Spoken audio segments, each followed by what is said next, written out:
I'm Dr. Biaggi, and this is your Musicology Smackdown. Hello, class. While Dr. Biaggi has her finger on the pulse of all things with any musical legitimacy, and especially those without, there are very few moments where she actually feels in any way cool. Well, there was that one time when I realized that I could sneak rare manuscripts out of the Princeton University library through the second-floor ladies' crapper. And that other time when I spiked the musicology faculty's punch with just a touch of Grand Marnier. But anyway, those are the handful of times Dr. Biaggi was obviously way the hell cool. The only other was when I found myself at a concert in Brooklyn a few years back and totally thought the opening band, who no one had heard of at the time, was way better than the band everyone was actually there to see.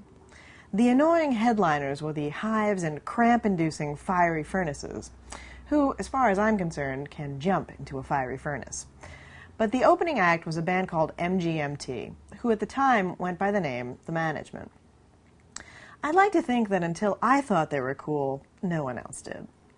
If this becomes a trend, pretty soon all of you will be wearing purple granny panties and using barbecue sauce as lube.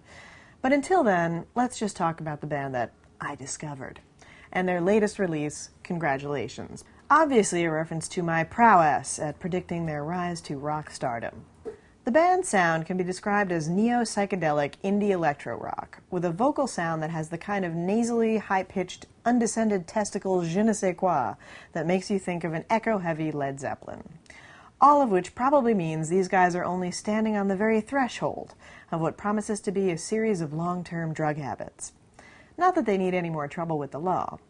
Last year, the band settled a legal dispute with none other than the President of France, Nicolas Sarkozy, whose political party used the MGMT song Kids as part of a political campaign, without paying the band for the rights and offering them an insulting €1 as a symbolic payment.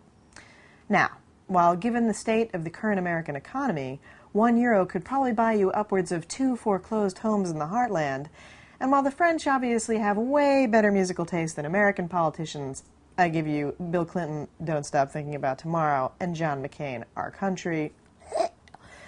€1 still can't buy you respect, and it certainly won't buy as much blow as an up-and-coming rock band needs. Unreal. Insulting French recompense aside, and after World War II, who could be surprised, the band are doing well for themselves, gigging with groups like Radiohead, Asobi Sexu, Block Party, and the Flaming Lips. The new album, however, is a bit of a stylistic departure from their debut, with tracks like the playful post-punk It's Working, the 60s throwback-sounding Song for Tracy, the somewhat disjointed David Bowie-ish, David Byrne-ish influenced Flash Delirium, the anthem-like I Found a Whistle, the erratic multi-part 12-minute ballad Siberian Breaks, and the freak-folky title track Congratulations. Well, that ought to give the French a run for their money. On their website, MGMT are offering Congratulations as a free stream, and even wanted to offer it as a free download, but said, that didn't make sense to anyone but us. No wonder the French think they can get the rights to their stuff for the cost of a tampon. Sounds like MGMT needs better management. But since my reputation as an indie trendsetter is on the line, this is Dr. Biaggi telling you to turn it up.